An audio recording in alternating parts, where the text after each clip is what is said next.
Well, it gets worse, right? Because the next sentence is try to spend about 1 to 1.5 minutes per question on the LSAT logical reasoning section. God damn.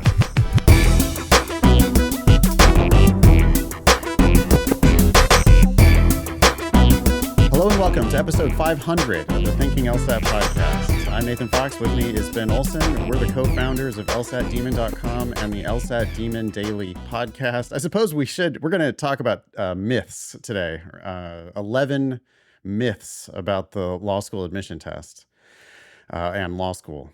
But I guess up top, I just want to say a quick thank you to all of our listeners. I never would have imagined that we would have made it, Ben, to episode 500 of the podcast. What did you think when we were first starting the show 10 years ago? I didn't listen to podcasts, as you've pointed out before, so I don't know what I was thinking. Yeah, 500 episodes. That's crazy. Plus all the Demon Daily ones, right? So, I mean, it's kind of all over the place. It is. I would say, I think that the podcast is the biggest reason for our success. I highly recommend starting a podcast. I know everybody has a podcast these days, but if you're interested in entrepreneurship or starting your own business, I think a podcast is a great way to get yourself out there, create free content. People find you. If they like what you're saying, they sign up with you. And it's been just fun. I mean, it's been great meeting once a week with you to just kick around ideas. I feel like we've learned a lot, had a great time. Oh, totally. Yeah, no, it's a great way to connect with the students, hear what they're saying from their perspective. We come up with ideas on the show. We then try to bring them into the Demon. It's just, yeah, I couldn't have predicted all this. Yeah, and our teachers and tutors and everything, they listen to the show. So it's like a way that we can stay in touch with them, even when, the organization has grown and it's impossible to have like one-on-one relationships with all of the people who do various things for us. But It is a way that we can say hi and, share ideas. So I suppose I should just say thanks to all of them, everybody who works with us on all of our various teams. Thanks to all of our students. Thanks to all of our listeners. We couldn't do it without you. And it's been a blast. So you think we'll make it to 1,000? I don't know. I don't see why not at this rate, but yeah. All we have to do is once a week for another, almost 10 years, and we got it. I don't know, man. 10 years from now, we might not make it. I don't know. I mean, I can't imagine stopping is the thing. It feels like such a huge part of what we do. It's just like it's the one regular channel that we could communicate. I guess you have your class and I have my classes, and yeah. But it's such like the heart of what we do at LSAT Demon is the Thinking LSAT podcast. So that is true. Anyway, it's been a blast. Thank you, Ben, for showing up. Just all you got to do is just show up once a week for 500 weeks. And there you go.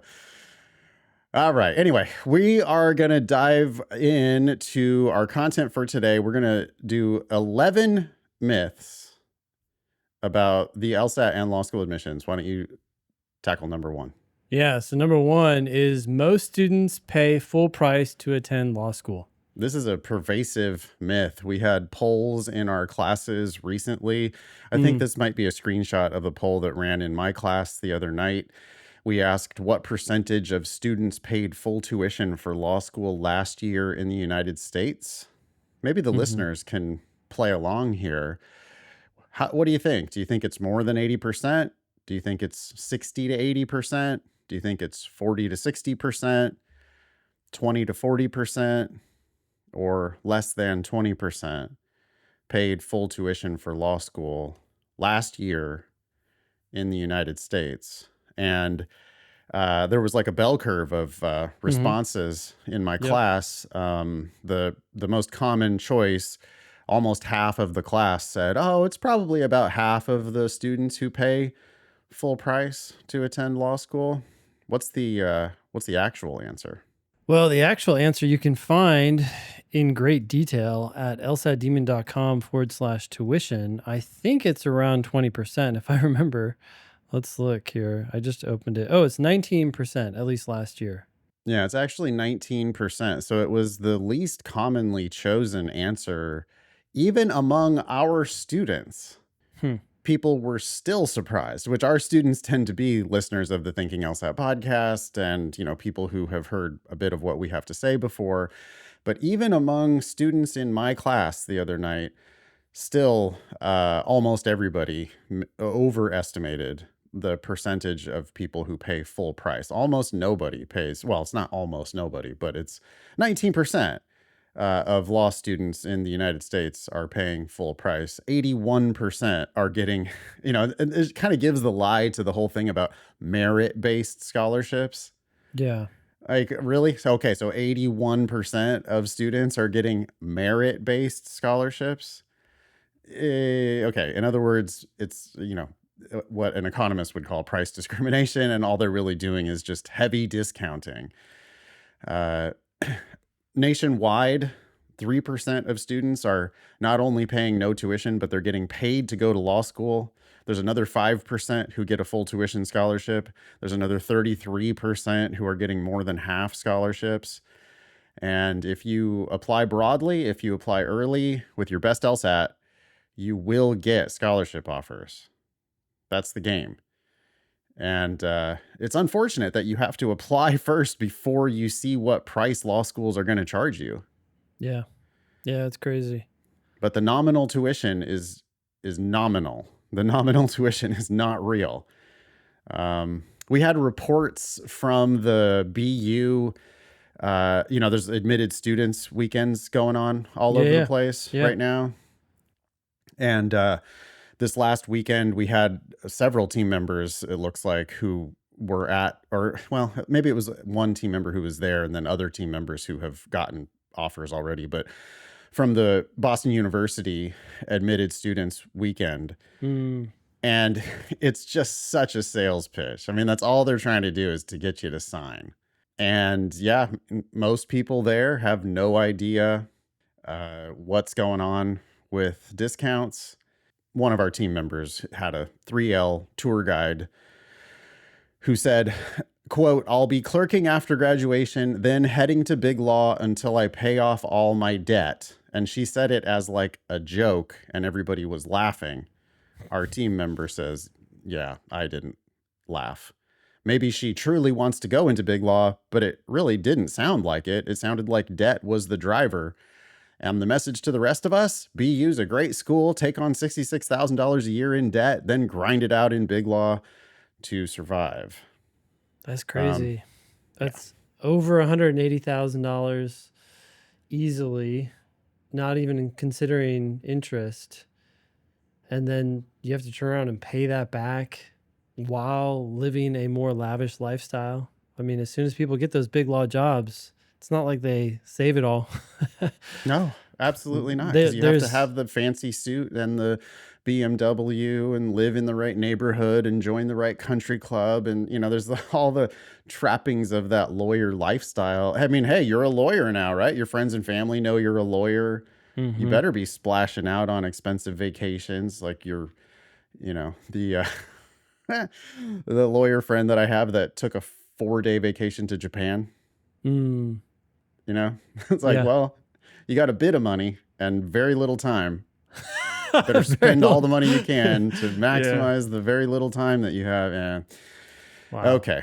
Anyway, so it is a big bad myth, and maybe the main myth that we try to dispel here on Thinking LSAT, that the majority of people pay full price for law school. Scholarships are extremely common. Yeah, before we go into myth 2, I just can't get this out of my mind. So the percentage of people who pay full tuition in the US for all law schools is 19%. So that's less than 1 in 5 people pay full price.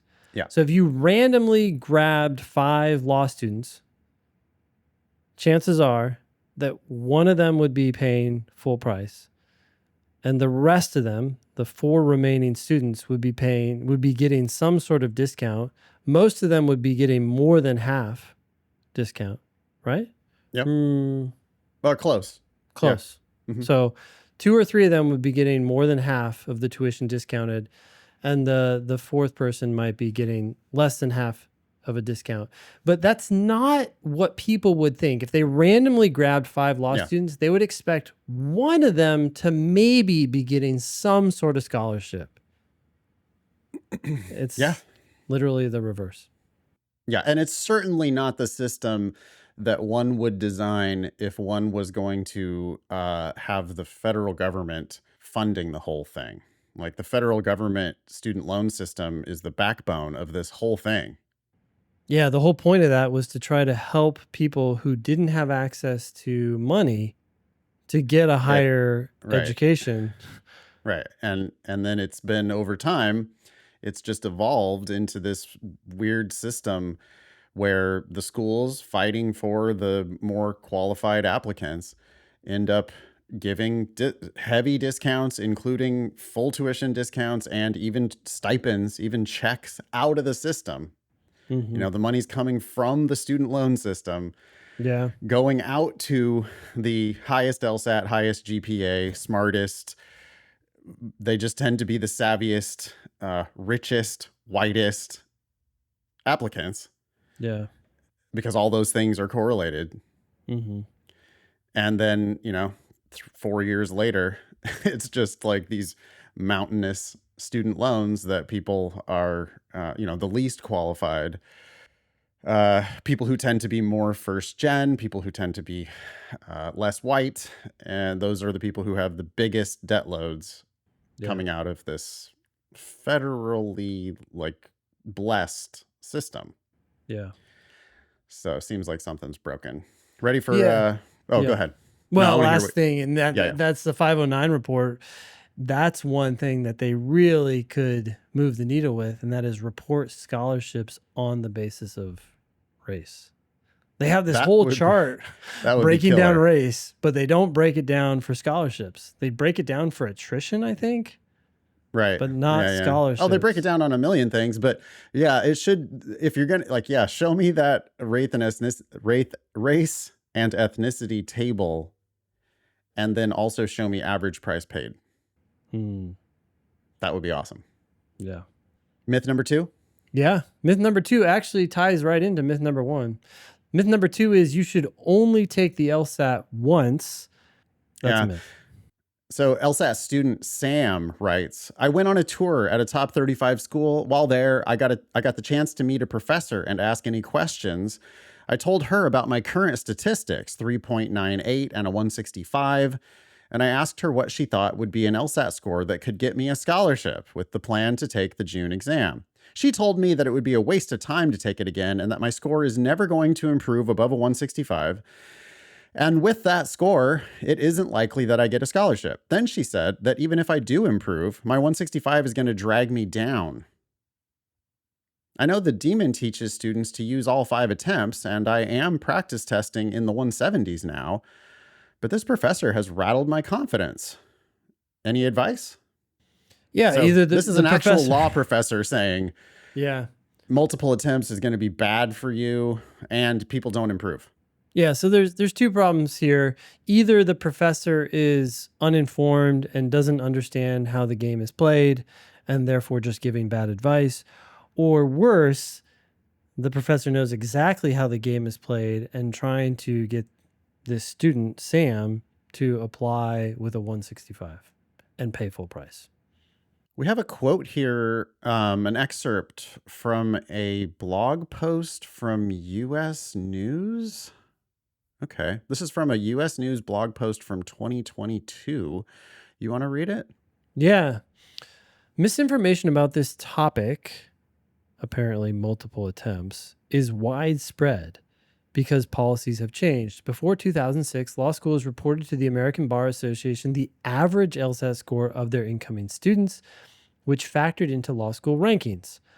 To keep their rankings high, law schools generally averaged each applicant's LSAT scores in their admissions decisions, which wouldn't be surprising because if that's what they had to report, that's what they would want to know. In 2006, reporting changed from an incoming student's average LSAT score to their highest LSAT score, and law schools followed suit. With the proliferation of test preparation options, discouraging applicants from retaking the test made little sense. Yeah, it's just like old, outdated information. Now, law schools say things that are confusing. Law schools say things like, well, we see all of your scores. That is literally true. Yeah, that is But, literally true. and that's why they can say it, but it's also meaningless. Yeah. Well, It's a they very only use, lawyerly response, right? It's yeah, like, let me say something that is indisputable so no one can complain about yeah. it. But at the same time, it's misleading because they know people are going to hear that and think, oh, I better only take it once. And I do think it's intentionally misleading because their Yes. job is to get you to apply. And if you get the idea in your head, well, wait a second, maybe I should pump the brakes, maybe I should wait, retake the LSAT, score higher, then they're not going to get your application immediately. And all they care about is we want you to apply right now, because if we deny you, it raises our ranking. Yeah. Yield is part of the ranking. Yeah. So everybody that they can deny helps them. Mm-hmm. Also, if you apply with a good score, that helps them because they do need qualified applicants. But they want you to have a good but not great score, because if you have a great score, then you'll get a scholarship somewhere else, or they'll have to give you a big scholarship to entice you. So what they want is for you to apply with a very mid score. And they want you to apply only to them. And They then want you to pay apply full price. only to them right now, and hopefully either pay full price or we get to deny you. If you apply with too high of an LSAT, then now we're worried because you're going to deny us. Mm-hmm. And I'm not sure if we're going to have time this episode, or maybe we might have to kick it to next episode, but we've done a little bit of research into reject rates, which is it's kind of the inverse of yield. Just thinking about yield from the other perspective, which is how many applicants turn around and reject the schools that have admitted them already. Yeah. And I think you can learn some interesting things there. In fact, I'll just tease it right now. BU just came up. Okay. What percentage of BU admits, Ben, do you think don't matriculate at BU? Okay, so you're talking about people who were accepted to BU, but Yep. turned around and said, hey, actually, I don't want to go there. I want to go somewhere else. Yep. Okay, this is just my baseline guess for most schools is that 75% say no. Okay. Yeah. It's almost 84% at BU. Hmm. BU is one of the most commonly rejected schools. It's down at the very bottom of the reject rate, or it has one of the highest reject rates. Yeah, is at Boston University. So even though BU's ranked 24th in the country, and even though they got 6,200 applications in 2024, they had to admit 1,279 of them to eventually yield a class of 208. So that's an almost 84% reject rate of people looking at their offer from BU and going, yeah, you crazy? $64,000 tuition? No way. no way. Yeah. Peace.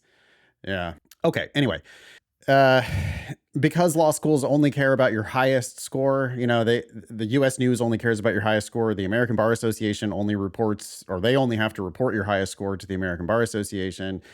When law schools do what they call index formulas, where they take an LSAT and a GPA and they multiply it by some, they massage those numbers a little bit so that they can turn you from two numbers into one number. They're only using your highest LSAT when they do all those calculations. It would be stupid to do otherwise. Yes. Because that's not the score that they're going to be reporting to the ABA and eventually the U.S. News and World Report ranking. Yes. And we have sent graduates of LSAT Demon to dozens, hundreds of schools across the country with full ride scholarships who took it 3 and 4 and yes, even 5 times. We've sent people to law school on a full ride who took it 5 times. We've sent people to Yale who took it 5 times. Wait, I'm going to correct you there, because if you want to say we've sent people with huge scholarships who have taken it 5 times, yes, we've also sent people who have taken it 6 times. Yeah, and even 7 times because there are appeals procedures where, or like after 5 years, scores start expiring off of your record. They just don't give a shit at all. They care about Mm. your highest score because that's what's going to get reported to the world. That's what they're going to get ranked on. It's just very mercenary. And, when you hear a school say bullshit like, well, we might raise an eyebrow if we see a higher score. Think about their incentives. All they want is your application today. They do not have your best interest in mind when they advise you against taking the LSAT multiple times. How about this idea that students don't improve on the LSAT? You want to read this piece from, I guess it looks like it's from a blog post on Vice. Okay. The title was I Took the LSAT with Zero Preparation by Hanson Hohaver. Ohaver? I would Published say in Hanson O'Haver. This is from O'Haver. 2017, by the way. So this is a bit old, but anyway. Okay. So in that article, he included a bit from Kelly Testy, who was the former president of LSAC and a former dean at the University of Washington School of Law. She is former, right? I think she's Yeah, been she's no replaced. longer president of LSAC now. Okay. So she writes, the LSAC surveys lawyers and legal educators to find out which skills people need to do well. Testy told me she too once took the LSAT, though she doesn't remember her score. Bullshit. That's bullshit. People tell you they don't remember. Yeah, right. Okay. Yeah, interesting. Unlike many of today's students, she didn't spend months studying. Honestly, this is a quote, I didn't even know at the time people did that. She says LSAC actually worries test takers spend too much time preparing. It suggests students familiarize themselves with the test and the rhythm of the questions. The rhythm of the questions. And maybe take an online course. Scores don't usually improve much, so taking it multiple times isn't advised. Wow. Okay. That's from... if they didn't want people to take it multiple times, they could just prohibit people from taking it multiple times. They could. But instead, what they've done is they've changed the restriction on how many times you can take the test. It used to be when I started doing this, around this time, by the way. Oh, no, sorry. This was from 2017. I started doing LSAT prep in 2008, 2007. No, 2007. I started teaching in 2007. And at that time, it was a 3-time maximum. You remember those days when you could take the LSAT 3 times. Yep. They've changed that limit several times. Oh, they've gone all over the place. They went decades. To an unlimited limit, Yep. which is not a limit. And then they went back to, Yeah, it's been all over the road. But the current limit is 5 times in 5 years, which basically means once a year forever. Yeah. Because the scores will expire after 5 years, and then you're allowed to take it again. Mm-hmm. But there's also an appeals procedure, and the appeals procedure does seem pretty liberal because we've seen people get exceptions to take the LSAT a 6th or 7th time for all manner of different issues, including just like, oh, well, Proctor, I had some difficulty logging in.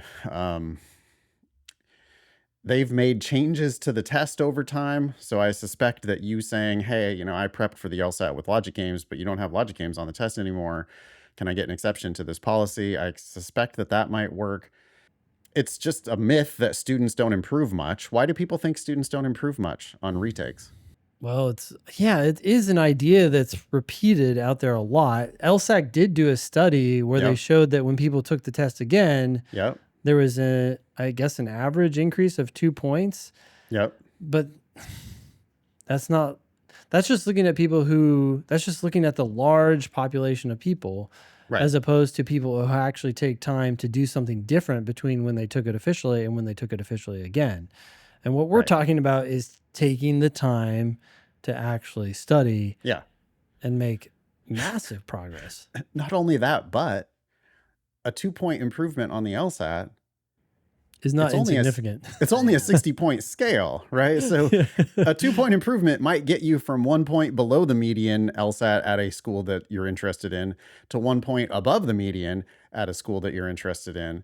And there are dramatically different outcomes when you apply with a score that's 1 point below the median and when you apply with a score that's 1 point above the median. Yeah. I'm talking dramatically different outcomes in terms of whether you get accepted or waitlisted or rejected. Also in terms of the kinds of scholarship offers that you're likely to get. Uh, because if you apply with 1 point below their median, then you're like basically lowering the ranking of the school. Mm-hmm. And if you're 1 point above their median, then you're raising the ranking of that school. So they're going to make very different admissions decisions. They're going to make very different scholarship decisions. Not only that, but you might retake it again and improve another 2 points if we're just going strictly by the average improvement. Yeah. And finally, as you've already said, Ben, if you study differently, if you actually start to understand the test, we've seen people improve, Ben, by 40 points. Now, that's an extreme outlier, and you have to like actually start pretty low in order to even have 40 points of improvement available to you. But we see people improve by 15, 20, 25 points. It's fairly routine. Mm-hmm. It's nothing like crazy. So it's just completely wrong that people don't improve. People do improve wildly. It's also very wrong that law schools are going to hold it against you. Yeah. I mean, it's always better to have a higher LSAT. Okay. Myth number three? Yeah. Sure. So a new subscriber to the Demon wrote in with a misconception from Reddit and other social media platforms. They say, my biggest LSAT journey struggle has been having too many platforms available to study. There are so many, and for so long I was focused on choosing the perfect one that I kept pushing off starting my prep. I saw different forums saying that the Demon is good for once you have a foundational understanding of the LSAT, since other prep companies give more background on the test itself and the strategies. But I've heard way too many good things about the Demon, and I didn't want to put off studying with you any longer. Does LSAT Demon teach some foundational things, or is the main focus drilling? I hear so many mixed opinions, but I've listened to your podcast forever, and I'm so excited to start with you guys. The myth here is that you should learn the basics before attempting questions. What do you think? Yeah, it's 100% a myth. You learn the basics by attempting questions. Yeah. And this is also a myth that's been associated with our product. I mean, even this subscriber says, hey, does the LSAT Demon teach some foundational things, or is the main focus drilling? And the answer to that question is both.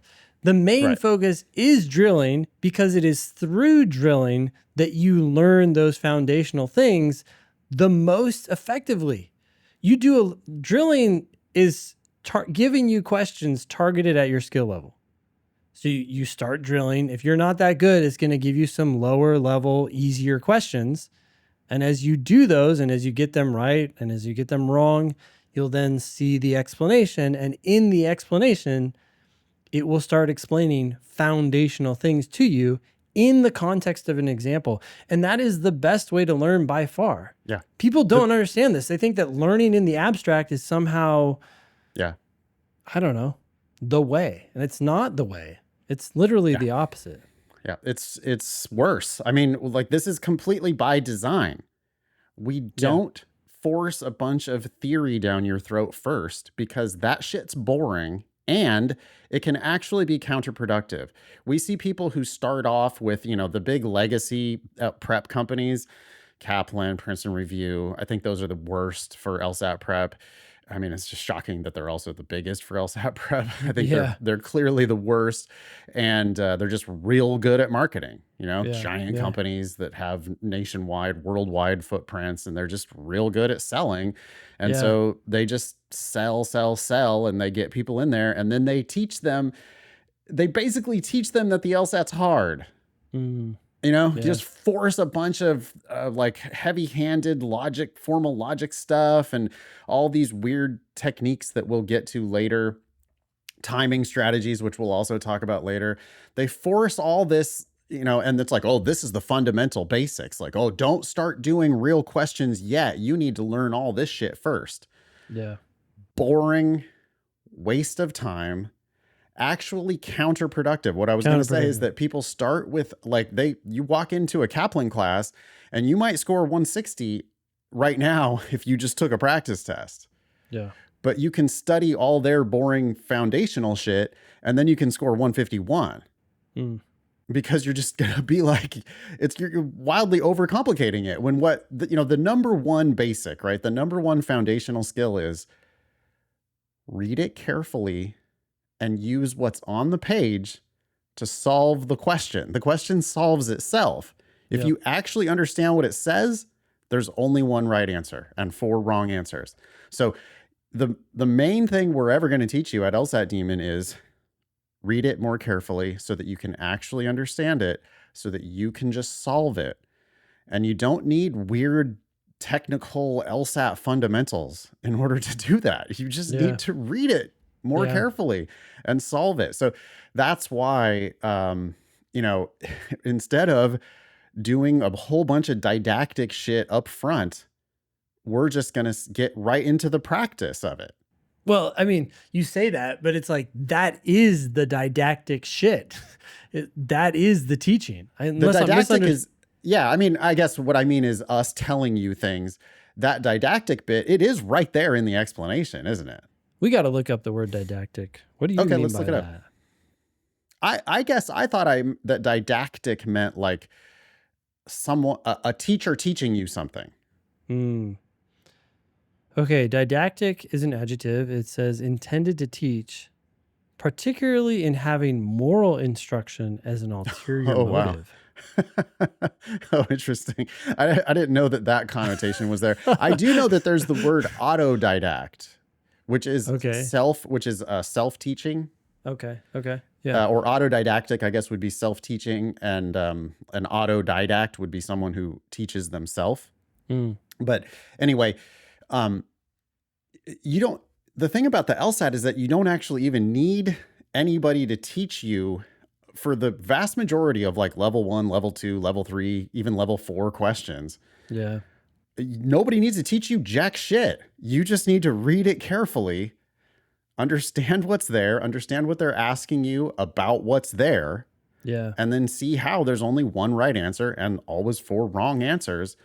It's not close. It's not second best. It's just one right answer and 4 wrong answers for every single question on the test. Then, though, if you do want teaching, it's right there in the explanation for every question. Yeah. I mean, we're teaching by modeling how to read it. Yeah. But it's much better that you just try it first yourself.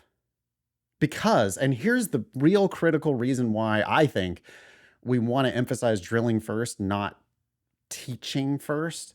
Teaching lessons, yeah. Mm-hmm. It's because you're smart people. If you don't consider yourself a smart person, what the fuck are you doing trying to go to law school? Like, you're smart people. Smart people can read and understand and solve these questions with no prior prep. So I want you to learn the most important lesson, which is you can solve these questions by yourself. Have no fear, though, because if you stumble, and you will on some of the questions, you'll stumble. And then right there, built into the Demon, there's all the lessons you need for that particular question. I don't want to teach you shit about questions that you already could solve yourself. That's the most important thing. I think that's why people frequently go backward when they start with something like Kaplan, is because it's like, oh, well, they could have just solved it. But instead, now they've got all this weird technical bullshit in their head about how they're supposed to approach these questions.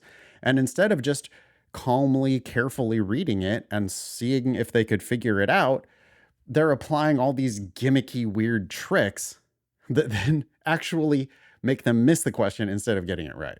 Yeah, absolutely. Well, even to the extent that the teaching is accurate, it's very hard for people to take an abstract concept and apply it. It's way easier for people to try to do something and then learn about the broader generalization from the example rather than in the reverse. And that's not something we're making up. This is This is well documented and studied learning methodology. Yeah, And that's what we base the demon on. I think the best metaphor for that is learning to ride a bike. I mean, the only way to learn how to ride a bike is by riding a damn bike. Mm-hmm. You know, you could read up on the physics of it, or you could just get on the bike and try to ride. And yeah, like you're going to learn from your mistakes. So maybe some, knee and elbow pads and a helmet are a good idea when you're 7 and you're just trying to learn to ride a bike. Yeah. Uh, but you certainly don't need to like read all the theoretical bullshit. Even if it's technically correct, it's not going to help you learn how to ride a bike. You have to just practice it. You have to just do it. And then you'll realize how easy it is. Yeah. Okay. Myth number 4. Myth number 4 is you need a strategy to manage timing. One student sent in the advice that they were given with another prep company. One of the ones that we already mentioned. Yep, one of these monster companies. Yep. Here's the advice. LSAT logical reasoning timing tips. You'll have 35 minutes to complete each logical reasoning section, and you should expect to see 24 to 26 questions during each section. Okay? So far, that is Factually correct. Correct. Yeah. The logical reasoning sections tend to get more difficult on later questions of the section. Also true. Strive to get through the first 10 to 12 questions in under 15 minutes Oh my to God. leave yourself about 20 minutes for the remaining questions. Now, many novice students should be striving to do a total of 10 to 12 questions in the entire 35 minutes. Yeah. Because they need to slow down enough that they can actually solve those questions. If you read this theoretical advice before you ever do any real LSAT prep, can you imagine what they're training you to do? They're training you to waste time looking at the clock instead of looking at the question on the page. Well, it gets worse, right? Because the next sentence is try to spend about 1 to 1.5 minutes per question on the LSAT logical reasoning section. God damn. Like, your number one job is to understand what you're reading, but you're not going to do that if you keep checking. Like, oh, has it been 90 seconds? Every single question, you're like looking at the clock as you're reading it. I mean, it's just, you're dividing your attention. There's no way that you can manage the time and also comprehend 100%. It's much better to just comprehend 100% and let the time take care of itself. Just garbage advice. I mean, the average LSAT score is like 152. Yeah. You don't need to do anything close to every question in the section to score a 152. And in fact, it's far easier to score higher than 152 by not doing all the questions than it is by doing all the questions. Yeah. You do less work, but you get paid for the work you're doing if you do fewer questions. If you try to do this bullshit, manage your time and make it through the section. I mean, we see novices who finish the section and get like 7 out of 25 correct, which is like barely adding any value at all. That's like you'd get 5 out of 25 from just random guessing. Yeah. Oh, you got 7 or 8 or 9 out of 25? Wow. Okay. So you just skimmed the surface. You had an inkling of an idea about some of them, and it helped you have a slightly better than random chance at getting that one right. But you had 35 damn minutes to work on it. Yeah. And I'm confident that you could have gotten the first 10, you could have got almost all, if not all of those first 10 right, if you just would have devoted your time to getting those first 10 right. Not only that, but you could still guess randomly on the remaining 15 on the section and get 3 of those right for free. You could get 13 points by doing 10 questions. This strategy is designed to have you get 8 right by attempting 25 questions. Garbage. Totally garbage. And look, it goes on. It gets worse. After you've completed the first dozen or so questions of a logical reasoning section, jump to the end of the section and work backward. There are often low difficulty questions hidden at the end of LR sections. This is like, we need something to sell because we're so good at selling. So we're going to write down a bunch of stuff and make people feel like they got the secret magic sauce when really trash. They've been given poison. Yeah, exactly. That's gimmicky bullshit. I mean, okay, look, it is factually correct that there are often low difficulty questions hidden at the end of LR sections. Often means sometimes. Yeah. When someone says often, you say, oh, how often? Well, sometimes. How often? I don't know. But there are also many sections where the last question in the section is the hardest question on the section. There's also, I mean, it's true. There are often low difficulty questions hidden at the end of the LR section, but there's also low difficulty questions hidden throughout the entire logical reasoning like section. Number 13 or 14 or 15. I mean, look, on average, this says after you've completed the first dozen or so, by the way. So they're like, leave it to the student to decide where, okay. I mean, but look, on average, number 13 through 18, would you rather do number 13 through 18 or would you rather do number 25 back to number 21? 13 through 18. 13 through 18 on average are going to be easier than 21 through 25. This is an example of actually counterproductive advice, which there's a lot of that out there. And we're going to talk about more of it actually on the next myth. We're going to talk about more of it. Yeah. I want to read their reading comprehension tips, which I'm sure are just as bad. But before we do, you said something that I think is factually true, but potentially misleading. You said that when you do all the questions in the section and you get 7 of them correct, you are adding value. And what you mean by that is that they're getting more correct than they would have gotten. Than purely random chance. Yeah. Purely random chance. So in that sense, I agree with you. They are adding value. But I would say there's this huge thing that's happening that's taking away so much value that I don't think we can say that you're adding value. Well, what I'm saying is you've increased your expectation. Like, okay, if you just literally guessed on every question, your expected value is 5. 5 out of 25, 1 out of 5. Yep. Yeah. Right? You just random guessed. Yep. Okay. So if you spend the entire 35 minutes skimming the surface of all 25 questions and you get 7 right instead of 5 right, you've added 2 points to, on top of your expected value. Your expected value from random chance was 5 out of 25. You worked your ass off in a futile way, but you worked your ass off to add 2 points to your your actual value on top of your expected value. But right, so it is technically you're adding something, but you could have added more if you would have spent the entire 35 minutes working on the first 4 questions. Yes, there's that. There's also, and I guess what I'm trying to get at here is that what you're doing is you're focusing on the value that's calculated by looking at the questions correct. But when someone does that and they get 7 out of 25, they're practicing getting questions wrong. So you're just, if you look at your fundamental skill as a test taker, it's actually dropping. Yeah, you're subtracting long run value. You're subtracting from your future tests because you're practicing being shitty at the LSAT. I mean, and it's going to be demoralizing, stressful, it's going to suck. That process is going to suck. People hate the LSAT who try to do it that way because it seems arbitrary. It seems like, well, what are you talking about? I mean, this answer is just that they're equivalent. No, they're not. You just didn't take the time to solve it. You tried to do too much work. It's lawyer shit, and you're trying to rush through it. Guess what? The lawyers who didn't rush through it figured it out, and you lost. They won because they did lawyer work, and you just didn't do the lawyer work. I mean, couldn't agree more. For your short run, I think you do better if you do fewer questions. Yeah. And for your long run, you do way better if you do fewer questions. Yeah. It's a win-win. Yeah, that is a win-win to ignore this advice that they give you on the first day. Yeah.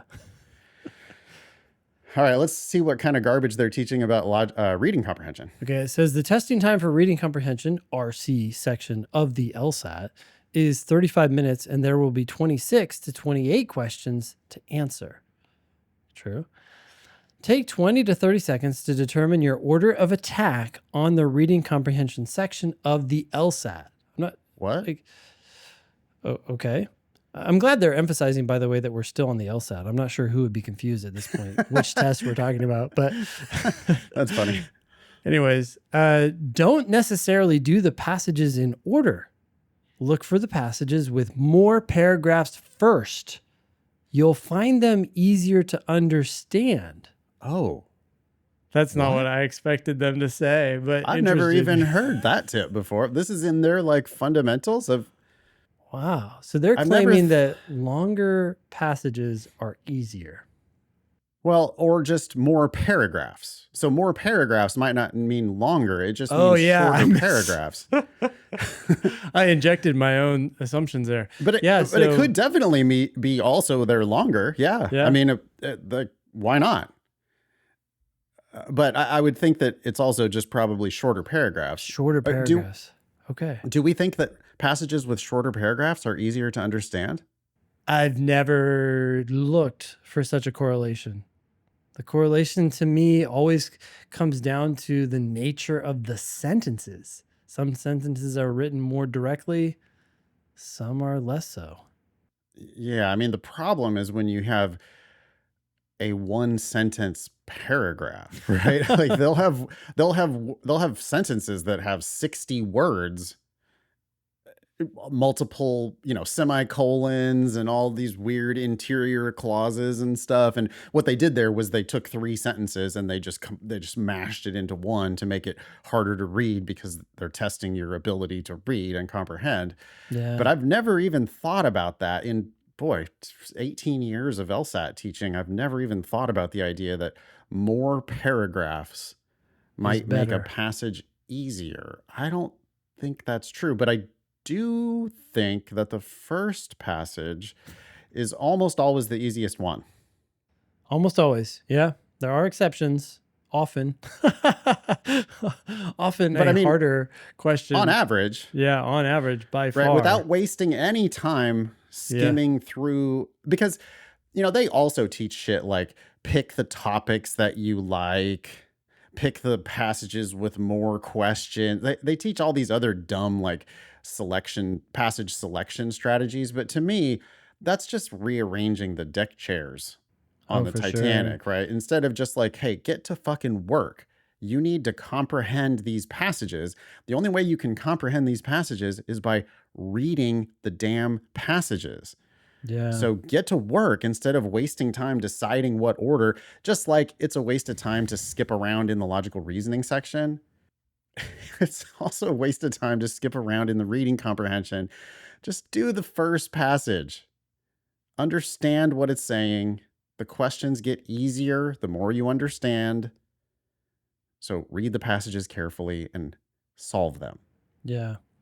They go on to say, try to spend about 8 to 9 minutes per passage on the LSAT reading comprehension section. There's the word LSAT yet again in this one paragraph. But what's weird about this advice is it's oddly specific, but it's also oddly vague. If I were going to say anything about timing in reading comprehension, it would be that most people should probably spend about the same amount of time that they're reading the passage as they are answering the questions. Because most Hmm. people go into reading comprehension, they read the passage in 1 to 2 minutes, and then they spend anywhere from 7 to 10 minutes trying to answer questions because they didn't fully understand the passage. We don't want to give you a specific time limit, but if you're spending so little time on the passage relative to the questions, you're almost certainly not reading it correctly. So it should be closer to 50-50, or yeah, it doesn't really matter, but it should be more time is spent on the passage than on the questions. Yeah. A novice is going to spend 2 minutes on the passage and then 10 minutes on the questions, going back to the passage, rereading and rereading and rereading. They just don't even have any idea what's on the passage. Yeah. And an expert is going to potentially spend like 6 minutes on the passage and then 2 minutes on the questions because the questions are going to be so easy. Like, Yeah. Once you I know what it understand. said. I comprehended the passage. Yeah. You told me that this was reading comprehension. So what I did was I tried to actually comprehend the passage. Yeah. And then you asked me a bunch of easy questions about what the passage said Yep. And I know what it said, so I can just answer it. because Yeah. I comprehended it because it's Yeah. reading comprehension. Exactly. Wow. Okay. So managing timing generally. Mhm. Real bad idea. It is true, Ben, that if you take 35 minutes and divide it by 4, because there's 4 passages, you Yeah. get 8 minutes and 45 seconds. So that's where they came up with this. Try to spend about 8 to 9 minutes per passage on the LSAT reading comprehension section. Like, yeah, I know that 35 divided by 4 is between 8 and 9 minutes. But like you said, most people shouldn't even be doing all 4 passages. LSAT Demon Carl, who Mm. demon teacher Carl, Yeah, yeah. who is finishing up now, I believe, at Yale, Yeah. famously didn't finish his reading comprehension section, but still scored 179, I think, and got into Yale without Yeah. finishing the reading comp. But meanwhile, the big bad prep companies are like trying to teach people strategies that are just not what I don't know. I don't. It's not helpful, folks. Like, what you're doing is bad. Stop teaching LSAT. Myth number 5. Yeah. Read the question before the passage. Okay, this is just this might be the big bad tip. I mean, the timing tips are really bad. This is another really bad tip. I would think say it's bad timing's for worse. I think yeah, timing's worse because it forces people to stop doing the number one most important thing, which is to comprehend. You could read the question first and still focus on comprehension yeah, as long as you're not worried about time. But yeah, it's yeah. pretty bad. So Demon subscriber Blake, who came from another prep company, says, I recently switched to your platform after using one of these big legacy platforms. I wish I would have discovered you sooner. Ever since switching, I've been making improvements and feel very optimistic about improving my score. The old prep company teaches to read the question stem first. However, I've heard you both mention that this is not a good practice. Why is this bad? And should I focus on eliminating this habit? Here's the And that's fun. Blake. Yeah, thanks, Blake. This is the fundamental idea that we want you to understand, and then everything else just follows from that. The fundamental idea is that if you want to succeed on the LSAT, you need to understand what the passage is saying. Yeah. If you understand exactly what it's saying, then everything else is downhill from there. So what does that mean? Don't focus on timing, which is what we just talked about, because it will distract you from that goal. 2, don't read the question first because that will distract you from that goal. If you read the question first and then go to the passage, you already have this thing in your mind that you think you know what's going on, that you think you know what you're looking for, and you're looking for something other than a perfect understanding of the passage. So that is always our number one goal. And anything that gets in the way of that is going to hurt your LSAT score. Yeah, I think that's why I hate this the most, is that it's it's a tip that actually prevents people from understanding. Because like I know what question stems look like. They're going to ask me what the conclusion of an argument was. They're going to ask me how to strengthen an argument. They're going to ask me about the reasoning that was used in the argument. Yeah, yeah. But all of those require me to understand what the damn argument said. So why don't I just read the argument first, then deal with the question? Because people getting into all these convoluted, like what about a question where it's like, which one of the following describes the role played in the argument by the statement that, and then it gives you part of the argument? Yeah. Well, I don't know. I have to read the argument first. Yeah. And then you could ask me about one piece of the argument. I don't know what that part does. It's like holding up a piece of an unknown machine. Hey, what's this piece do? I don't know. How am I supposed to answer that? I don't know what the machine does. Nathan, I like your analogy, but where the hell did that come from? Where, my when brain. you holding up a piece of a machine? Have you gone into manufacturing recently? No, but I mean, isn't that like what it's like? Yes, it is. It is what it's like. I like it. Yeah. Hey, by the way, we have a free class coming up. It's my free class. It's called Double Black Diamond. It's an expert level class in logical reasoning. And all you got to do is go to lsatdemon.com/free. If you want to get started, you sign up for that class, access a whole bunch of other awesome resources. I mean, there's recorded classes there. You can do drilling. You can read written explanations. You can watch video explanations. You can do practice tests. There's like so much shit that you could do there for free if you go to lsatdemon.com/free. But I wanted to talk about double black diamond in the context of reading the question before the passage. Okay. Because in double black diamond, it's an expert level class in logical reasoning.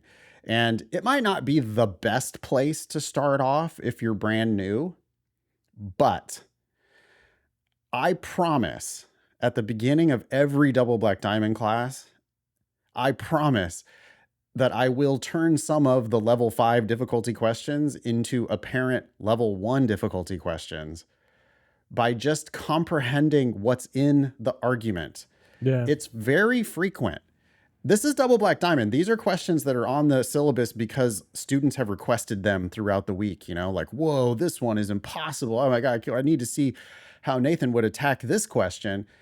And I'll read like the first sentence and I'll go, okay, I understand what you said. And I just want to, you know, I start reading the second sentence and I'm like, yeah, look, I can tell you from a mile away, you know, your conclusion is not going to be justified by these facts. I have an idea what you're doing wrong already. I read through the rest of the passage and I go, yeah, I mean, yet again, you're confusing correlation for causation. What about the reversal of cause and effect or something like that? It's just, or it doesn't even have to be abstract like that. It's just like, hey, this evidence does not prove this conclusion because of a very practical objection that you could make if you understand. Mm-hmm. And what I've done is I've already answered the question before I've even read the question. Yeah. I've only read the passage. I'm just reading the argument. And through a natural objection to an argument, you're often going to be able to predict the answer. But that is literally impossible. You can never read the question first and predict the answer. But you can often read the passage first and predict the answer. Yeah. And so I think that's the very best case for why we should read the passage first. It's like, don't you want to do the test with a bunch of shortcuts? I think people think that reading the question first is a shortcut. Yeah. But it's the exact opposite. You can frequently, the question itself is going to be really convoluted and confusing. And you're going to have to read it again. So now you're just Yeah, you're making a long test longer because you read the question, then read the argument, then read the question again. And instead, I read halfway through the argument and I already have a pretty good idea what the answer is going to be because I've made a natural common sense objection to the passage. Yep. I hope people go to your class. I hope they do too. I love teaching double black diamond. It's super fun. Go to lsatdemon.com/free to sign up for that class. Access just tons of free, awesome resources. We have tried to make LSAT Demon free, actually helpful to where you can get a lot of value paying us not a penny. Mm-hmm.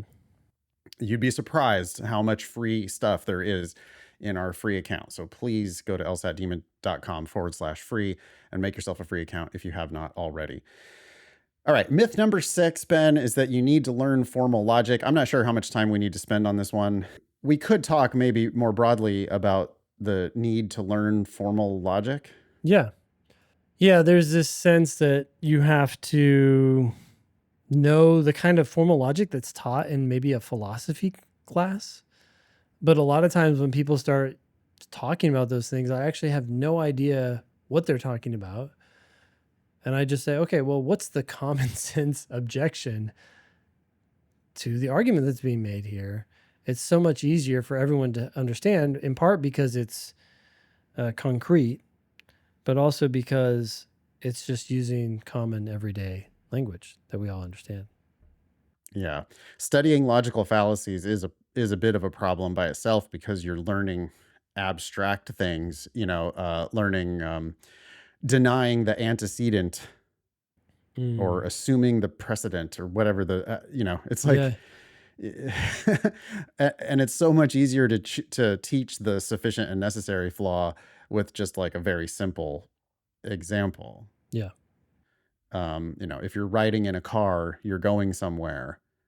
So if you're going somewhere, then you're riding in a car. Not necessarily. Okay. Yeah. And everybody understands that, right? A little kid would go, no, no. Sorry, I have a 9-year-old stepdaughter. You know, no, I could be on a bike, and so yeah, like shit like that, where it's like I used to, I used to overcomplicate it. Yeah. I mean, I used to, because I taught for another prep company at the very beginning of my career, have a whiteboard and do a bunch of hieroglyphics up on the whiteboard. And the longer we have done LSAT prep, the more we've realized that if you can't understand this stuff through common sense examples, you're just not going to be able to understand it through formal logic anyway, or diagramming formal logic. Yeah. So instead of formal logic, we would always encourage people to just focus on common sense.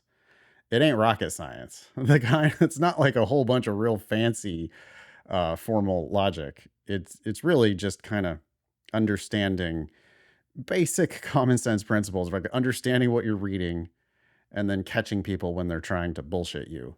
Mm-hmm. All right, myth number 7 is about the how much money you're likely to make if you are a lawyer. The myth here on our list is law is a lucrative career. You want to read this bit from the American Bar Association? Yeah, the ABA says the average lawyer wage shot up 19.2% over the 2 years from 2021 to 2023, the biggest 2-year leap this century. Okay. According to the U.S. Bureau of Labor Statistics, as of May 2023, the average lawyer wage was $176,470. Lawyers are among the highest paid people in the United States. And that's all factually correct. The problem is that it is quite misleading. Very few lawyers are going to make that starting out, for one thing. You're citing the average lawyer wage without regard to how long they've been lawyers, and people do tend to make more money as they get deeper into their careers. But there's a much bigger problem, Yeah. which is the distribution of salaries for lawyers. So this number here, I don't even know what to make of it. The average lawyer wage is 176,000. Yeah, I mean, most people when we talk about these things are starting salaries, but generally speaking, when people graduate from law school, the vast majority makes somewhere around $70,000. And then you see that that's not surprising. It's a little bit of a bell curve. The number goes up to 70,000 and then it starts to drop back down. And there's very few people who starting out make 100,000, 120,000, 140,000, 160,000, 180,000 even, or even 200,000. But at 200 and what, 15,000 it looks like, you have this radical spike. And there's a number of attorneys who make 215,000, and there's a number of attorneys who make 200 and maybe 30,000. And those are the high paid big law jobs that only a few attorneys get, but they all kind of get the same salary because they're all competing with each other and they all know exactly what the other firms are paying. But those are the numbers that people look at. And when you have these two basic, it's called a bimodal distribution. When you have these two peaks, one around 70,000 and one around 220,000, it's not surprising that the average is somewhere around maybe 1,520.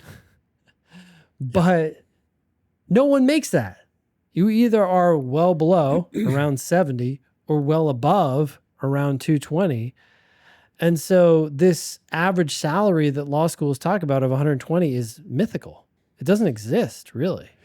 It's a lie that you can tell with facts. It's the best kind of lie if you're a lawyer, right? Yeah. I mean, it's crafty, But it's like saying that the average number of goals between me and Alexander Ovechkin is 444. Did you know that? It's a fact. The average number of goals Between you that two. Yeah. I and Alexander Ovechkin have scored in the National Hockey League is 444. Damn. That's So from that, we impressive. can assume that I'm a badass at hockey, right? Yeah. Yeah. 444 goals in the NHL. Pretty sweet. Of course, Alexander Ovechkin has scored 888 and I have scored 0. Mm.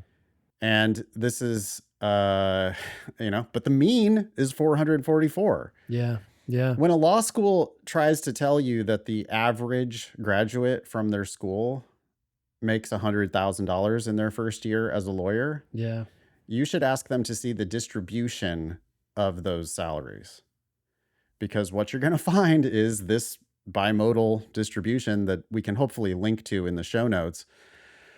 What you're going to find is that there is a slim number of graduates who are going to be making those big law salaries, 200K plus right off the bat. And there's going to be a bigger chunk of people who make, $50, $60, $70,000 a year. Yeah. So one of those numbers might justify taking on $250,000 of debt. The other number certainly does not justify taking on $250,000 of debt. Yeah.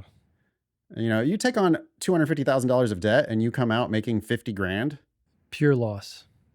Well, it would take you 5 years of paying 100% of your salary to still not pay off your debt because you'll be paying interest on the debt along the way. It's wild to think about, because if someone came to you and said, "Hey, I have an investment proposition for you. Okay. You pay me $250,000. You pay me $250,000. No. And I will give you $50,000 a year forever." That might be interesting. Well, but you have it would be a great... yeah, go ahead. I was going to say, I'm pretty sure that if I could give you 250 and you just start giving me 50 a year forever, yeah, I would be like, yeah, I think that's probably, it's not a killer investment, but the present value of I forgot the formula for how to calculate that. I used to know it. But the present value of a future stream of $50,000 out into the future, I think it's probably more than 250K. Yeah, but there's a catch. There's a huge catch, and that is you don't get the $50,000 every year. You have to come work to get that $50,000. All of a sudden, it's like, wait a sec. So what am I really getting? And you're only getting whatever you can save on top of your living expenses. And for a lot of people who are making $50,000 to $70,000 a year, they can't save anything. Yeah. And it's the opportunity cost of not having any other job as well, right? Yeah. Sometimes people leave a lucrative career to go to law school. Mm-hmm. And that's almost always a mistake. Yeah. Are you kidding me? You've already won. You're already making 6 figures, and now you're going to go get a JD so that you can potentially make less. Not make 6 figures? Yeah. What's this? There's a Gallup poll here. Gallup published a survey of graduates' perceptions about the value of their graduate degrees. Oh, weird. Okay, so this is from 2018, and it's comparing, they're asking 2 questions. They're asking, my education from graduate school was worth the cost, yes or no? Okay. My graduate school prepared me well for life outside of graduate school, yes or no? Oh, geez. So it looks like people are most satisfied with doctorates. Doctoral degrees do frequently come with stipends along the way. Mm. So my education from graduate school was worth the cost. If you're a paid PhD student researching something, the cost might have been negative. You might have got paid to do that PhD. Yeah. Sure. Anyway, only 64%, this is the highest number on the table, 64% say, yes, my education from my PhD was worth the cost. Okay. What's the number for lawyers? 23. 23%. That's the lowest of all of these. Yeah. Yeah. Compared to 42% for MBAs, 45% for Masters of the Arts. Whoa. Half as many lawyers say that their JD was worth the cost, as Masters of Arts folks say their MA was worth the cost. Wow. Interesting. 49% of Masters of Science, 58% of doctors, medical doctors, Okay. and then 64% for people who had some other PhDs. How about whether it prepares you, because surely, Ben, if they don't agree that it was worth the cost, people would, though, agree that getting a JD prepared you well for life out of graduate school, right? Like, it's going to make me a more informed citizen. It's going to make me better at business. It's going to make me, just like more prepared for life to go study our laws. Yeah. Sadly, it's even lower. Only 20% of people who got a law degree thought that their graduate school prepared them, or their law school prepared them for life outside of graduate school. Wow. Yeah. That's the lowest number too. Still. It is the lowest number on the table. Again, people who got Masters of Arts are slightly more likely than JD recipients to say that it prepared them well for life outside of graduate school. The highest number there is from medical doctors, which doesn't surprise me at all, because boy, is that practical information to have. Yeah, it seems like med school is long, right? But it seems like it's long out of necessity. If you ask them to cut things, they would probably struggle to decide what to cut, because it's like, you need to know this shit if you want to be a doctor, because you got to know how everything interacts. Well, it also means that there will be a doctor in the room no matter where you go for the rest of your life. Like, that's pretty useful. Mm-hmm. A doctor is a very useful thing to have around. Yeah. And it seems like they realize that. They're like, oh yeah, no, a medical degree is pretty helpful. Meanwhile, lawyers are like, no, I know magical incantations for how to file documents with the court. This is an interesting number too. 20%. That's one out of five. Yeah. We've already talked about 1 out of 5. So 1 out of 5 people pay for law school, and 1 out of 5 people thought it was worth it. Yeah. Yeah. And it's probably not the same 1 out of 5, by the way. It's the opposite. In fact, it's almost guaranteed not to be the same 1 out of 5, because the 1 out of 5 who paid for law school have far worse outcomes from law school. Yeah. And it's more like 1 out of 5 who pay nothing. Mm-hmm. Damn near 1 out of 5 paying nothing. Yeah. And those are the people who are more likely to say, yeah, it was worth it for me, and yeah, it prepared me well for life. They didn't pay anything, so it was worth it. And they were at the top of their class, which means it probably prepared them for life after law school. They probably find it useful if they actually end up practicing law. But it's something like half of the people who go to law school in the United States don't actually end up practicing law. Wow. Myth number 8, Ben. You should highlight on reading comprehension, and you should diagram on logical reasoning. Okay, remember, the main thing that we want everyone to take away is that to do well on the LSAT, you need to understand the passage. Highlighting distracts you from that goal. It becomes what does it become? It becomes a substitute. It becomes a lie. A crutch. Yeah. Like, you think you've understood something because you highlighted it, but you're actually highlighting it because you don't understand it. Yep. 100%. And you want an excuse to move on.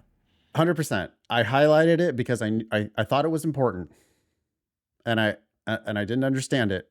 I had to highlight it though, because I thought it was important, and I wanted to go back to look at it later. Yeah. Huh? Well, you don't need to go back to it if you just understand it. Yep. So all that time that you're spending highlighting or underlining, writing notes, instead, why don't you just read it again, read it better, and then consider it in the context of everything else that you've read, so that it clicks, so that you understand why they said what they said, so that you understand what they want. Yeah. And no amount of highlighting is going to help you to understand what they want. So we do not teach highlighting on the reading comprehension. If anything, we try to get people not to highlight on the reading comprehension. Same with diagramming on logical reasoning. Yeah. Diagramming is using a different part of your brain than the part that is most powerful. Okay. It's an analytical, slow, heavy process that is prone to mistakes, ironically. But when you let go of diagramming and you just focus on trying to understand the passage, you can intuitively figure out what must be true given what was said. And it's astronomically faster and way more flexible. So when they Yeah. give you an answer choice that phrases something that must be true or is supported by the passage, you see it because you understood the passage. You don't need to like Yeah. continue diagramming to try to discover it. A partial list of ways that people can go wrong by diagramming. Yeah. You could forget what an abbreviation stood for. Well, you remember part of the abbreviation. And that's, I think, Yep. the biggest mistake, right? Is they think, oh, yeah, T stands for tree. And it's like, yeah, but really, tree was much broader of a concept in the original passage. Sure. You can forget to cross something out, or you can get the arrows backward. Yep. You can, and this is the last one, you can find conditional premises where there's not actually any conditionality. I've seen people start doing formal, like diagramming Yeah. if then statements. And then I look at the statement and I'm like, yeah, but that's not even an if then. That said sometimes. Yeah. And Right. you're like just completely wasting time. That's a fourth thing I should say, is that it also takes time. Yeah. So it takes time and it's error prone. Don't do it. Just don't diagram on logical reasoning. Next myth, you should blind review after a practice test. And when I saw this, I didn't think that was really a myth, but some people tend to misunderstand what blind reviewing should look like. Yeah. So they'll do a practice test or they'll do a practice section, and then they'll go into the section without looking at any of the answers, and they will literally redo every question in that section or test. Yeah, And Demon student Brittany asks, what's your advice on blind reviewing? Should I be blind reviewing after entire sections where I review and try to identify questions I might have missed before I scored the section? No, you should have gone calmly, carefully through the section. Probably don't finish, probably just randomly guess at the end. Hit submit, and then get to work reviewing the questions that you missed. Now, when you review the questions that you missed, we would love it if you blind review. Blind reviewing means, okay, I know I missed this question, but I'm not seeing what answer I chose. I'm not seeing what the right answer is. I'm not seeing any explanations. I just know that I missed this question. Now let me attempt it again and see if I can solve it correctly. But then people make a further mistake. You know where I'm going with the further mistake people make on blind review? They redo the question, get it right, and then they go, great, absolutely. perfect. Yeah. Huge problem. Yeah. Yeah. The fact that you got it right a second time, I mean, yeah, you knew you missed it the first time. You probably might remember what answer you had picked. And so you just picked the other answer. And yeah, sometimes you get it right, but you still don't know necessarily anything. You don't know why the right answer is right. You don't know why the wrong answer is wrong. You don't know how you might have been able to avoid all of your mistakes by predicting the answer. So yes, we would like you to attempt the question again, but that's not the end of your review. You need to then test your understanding of the question against our understanding of the question by reading the written explanation, watching videos if there are videos there, which there almost always are, submitting questions to our amazing team in the ask button. So blind review is not one, people do it wrong by wasting time blind reviewing the entire section. That's just ridiculous. But then they also just like attempt it again and don't really learn anything from it. So blind review can definitely go wrong. Yep. Myth number 10, drill a specific question type. Yeah. We have this functionality built into the daemon, but we've kind of hidden it a little bit because we just don't want to encourage people to do it.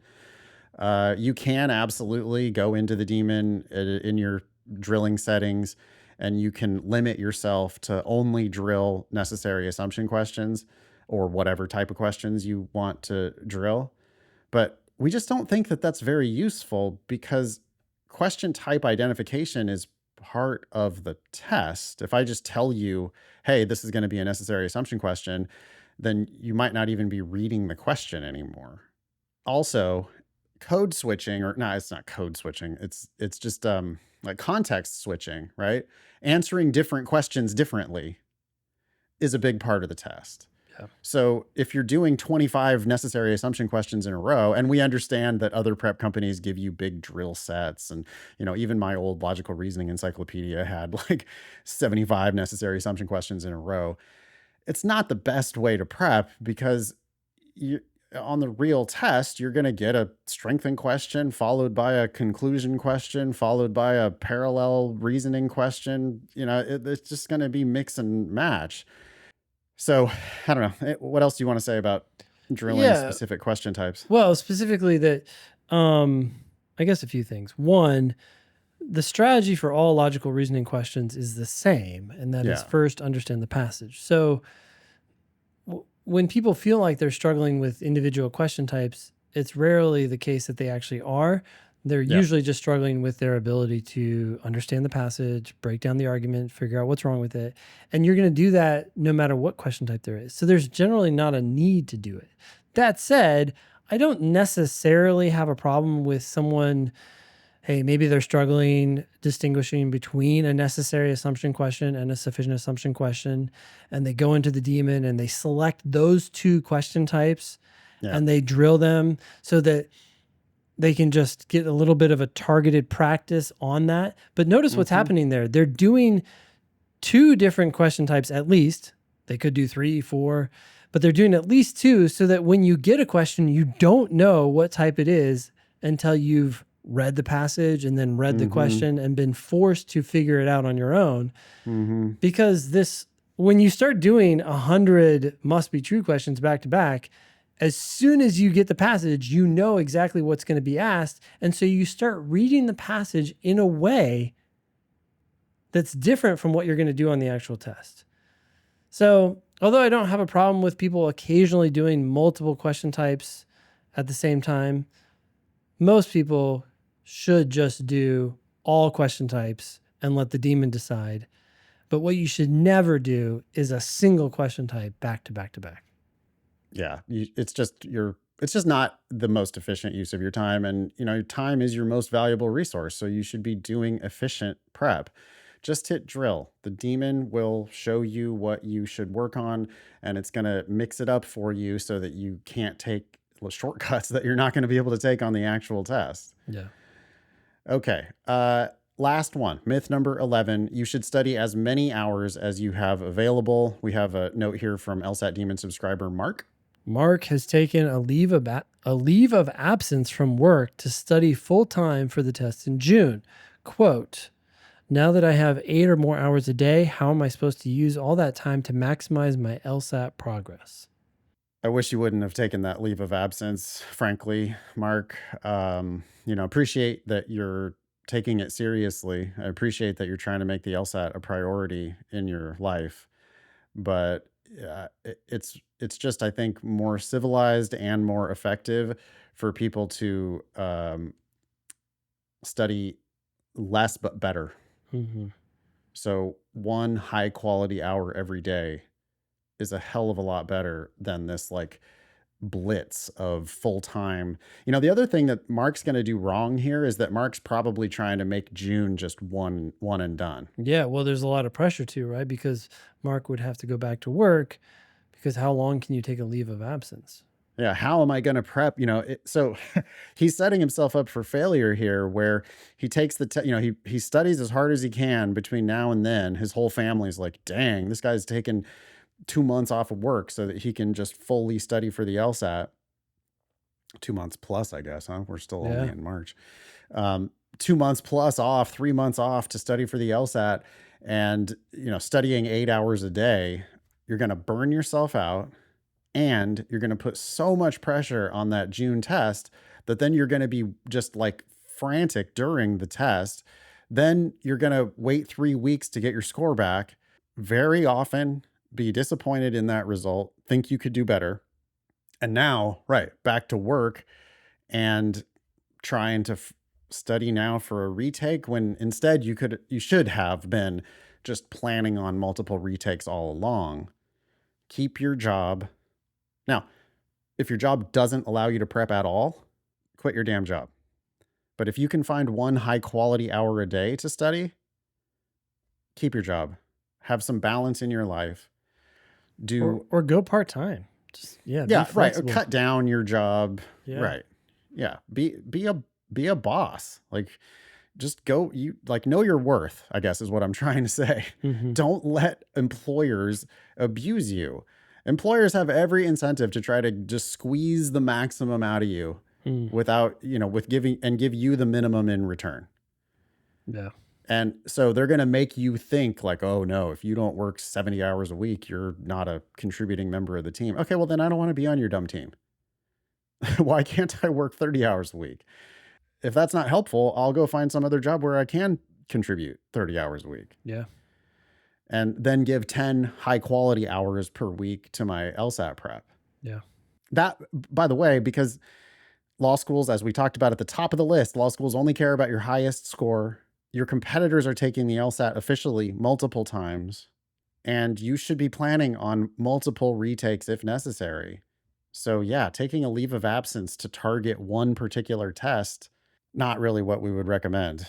Do you have advice for somebody who has already taken this leave of absence? Yeah, I would limit yourself to 2 to 3 hours of LSAT study per day. That may be too high depending on how much you can take. You have to see if you start not doing as well, not understanding the sentences as well in hour Getting 3. frustrated. Yeah.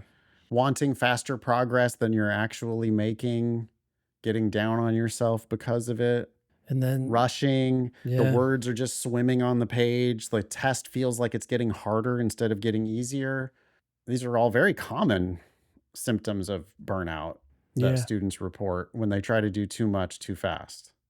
But if you truly have the day to yourself, I mean, you could do an hour in the morning, you could do an hour in the mid-morning, and then you could do an hour in the early afternoon. You break it up so that you have some real focus whenever you go into those hours, and then use the rest of your time to eat well, to exercise, to hang out with friends. I mean, a part-time job seems like the ideal. But yeah. If you really have this flexibility, then maybe just take care of yourself. Yeah, good time to sort out other elements of your life. Become the MVP of your family. Mm-hmm. Like really, really give something back to the people that matter to you.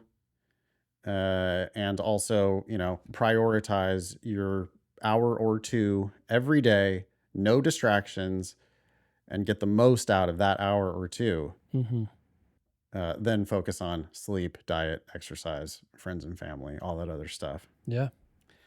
All right. That was 11 myths about LSAT and law school admissions. Thanks, Josh, for putting that together. Word of the week? Yeah, let's do it. Should we recap the 11 myths? 11 myths from top to bottom. Yeah. Number 1, most students pay full price to attend law school. Actually, it's about 19%. Okay. Myth number 2, you should only take the LSAT once. No, you should take it as many times as you need to get your highest possible LSAT score. You can take it up to 5 times in 5 years. Myth number 3, learn the basics before attempting questions. No, the basic is you need to read each question carefully and just solve it.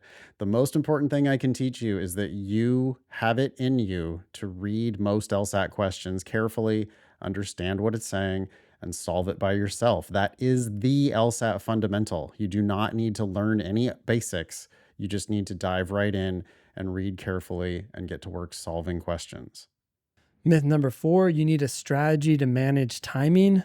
No, you need a strategy to understand the test, which comes by reading one sentence at a time, no matter how long it takes you to understand each one. Myth number 5 is that you should read the question before the passage. I think that this is a confusing and also time-wasting strategy. You can often predict the answer to the question by just reading the passage. Of course, you read the question after, but you read the passage halfway through and you've got a pretty good idea where they're going to go wrong. You can predict the answer halfway through the passage. You can never predict the answer from just reading the question. Why don't you start with the part that you have to read to find those shortcuts. Yep. Myth number 6, you need to learn formal logic. No, you don't. The best way to do well on the test is simply to try to understand each question for what it's saying and decide whether it's logical or not. Myth number 7 is that law is a lucrative, reliably lucrative career. It is true for some people who go right into big law and make 200K, but there are far more people who go into the opposite of big law, small law, government jobs, and make far less than 100K. So the average salary for law graduates might be $100,000, but there are very few people who actually make 100,000. There are big winners, and there are lots of very mediocre salaries that people make after law school. Myth 8, you should highlight on reading comprehension and diagram on logical reasoning. No, you should do neither of those things. You should focus 100% of your effort on trying to understand each sentence. When you highlight or diagram, you're usually using that as an excuse or a crutch to avoid your primary goal. Myth number 9 is about blind review. Most people just get blind review wrong. They either waste time by blind reviewing every single question when they just did those questions and they should have solved most of those questions. So why are you now solving them again? You should only blind review your mistakes.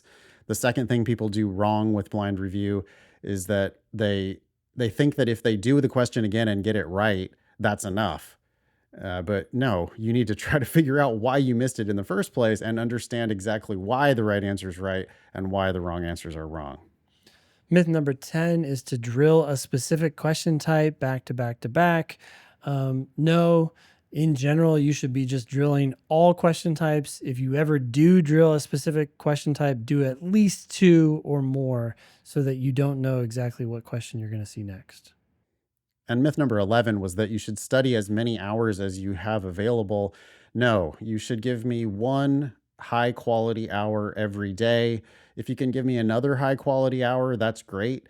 But the most important thing is that you just kind of slow and steady chip away at it every day. If you try to study as many hours as you have available, you will burn out very quickly, and less is more. I would just rather you have some balance in your life and just practice this skill calmly in a civilized fashion over time.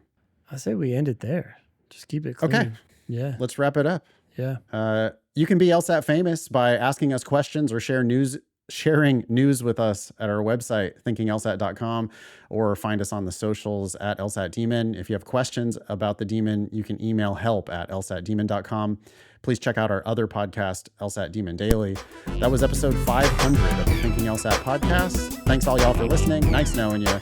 Don't pay for law school.